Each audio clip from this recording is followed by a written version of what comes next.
Hi, my name's Omar Kadir. I work at Winston Churchill High School. I've been a blood donor for about 5 years, 4 or 5 years now. I first started going, a friend of mine, she was donating blood and she just kind of recommended it to me and said that they needed blood donors, so I just made an appointment. Just called I think it's 1-888-2-DONATE or whatever, and started donating. And I was a little nervous the first time because I'm not the biggest fan of needles. I don't hate them, but I definitely don't love them. So I just kind of didn't look, and the needle was in there, and I didn't even know. So it was pretty painless. And then I just don't really watch the blood come out because I'm not really a big fan of that either.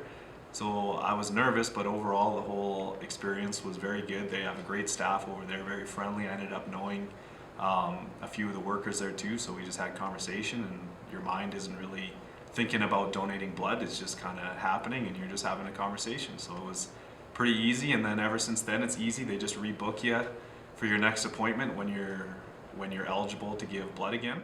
Well, about 6 years ago, I think her son is 6 now, about 6 years ago, a close friend of my wife's and a friend of mine was giving birth to her first child, and just kind of ended up losing a lot of blood during the delivery, and then she needed a blood transplant right away. She needed to get pumped in with some blood, and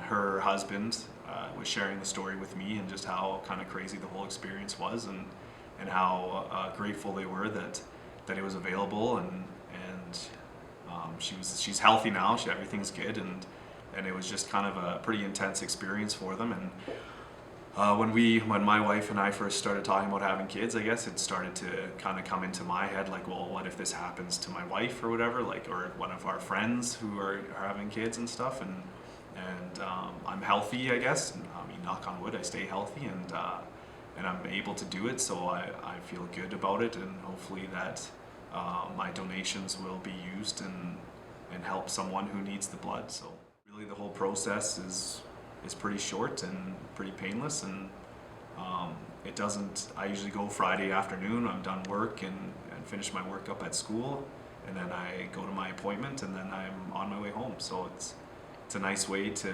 kind of finish off the week when I donate that week or whatever, and it's pretty quick. So I think usually it takes 7 to 10 minutes to actually give the donation, like physically give the donation, and then you're kind of done. So, and usually they have some good food there after. Sometimes there's soup, depending on who donated the food that day, and there's cookies and juice and stuff. And after, you just kind of hang out for a little bit, and then you can take off. So overall, it's a pretty short experience, and if you are capable or able to donate, I definitely recommend doing it, because they definitely need donors, and it's a good thing that you're providing it.